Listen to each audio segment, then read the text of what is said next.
பலகீனம் பல வழியில் ஏற்படுது இல்லையா? கொஞ்சம் நெஞ்சம் பலகீனமா, நைட்டு படுத்து காலை இருந்துச்சுன்னா தலை சுற்று, பாடப்பு, அது ஒரு பலகீனம்.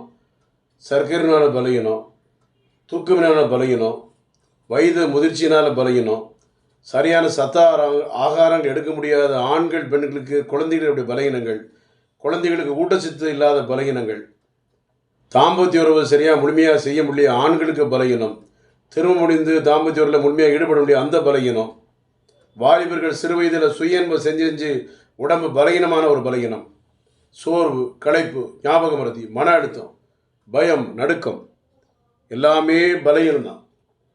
உடல் இருக்குது, உறுப்புகளோ பல, ஆனால் உறுப்புகளோ சோர்வடைந்து தோண்டு போய் எந்த உறுப்பு வேலை செய்யாமல் டல்லாகி டயர்டாகி நொந்து நூலாகி வெந்து புண்ணாகி இருக்குது. இந்த காலகட்டத்தில் உடல்நிலை எப்படியோ இருந்த உடம்பு இப்போ எப்படி மெரிஞ்சு இழைச்சி போயிட்ட, எலும்பு தோலும் ஆயிட்டு. எப்படியோ இருந்துச்சு உடம்பு, ஆனால் எனக்கு எலும்பு தோலும் ஆயிட்டார்.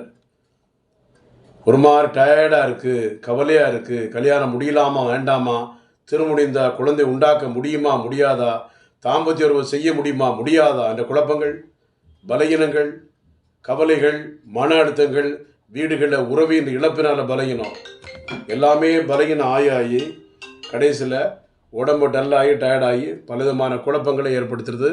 இதற்கு சித்த மருத்துவத்தில் தீர்வு ஆன்மீக சித்தால் உண்டு. கவலைப்படாதீங்க, சங்கடப்படாதீங்க.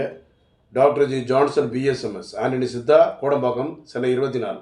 நன்றி, வணக்கம்.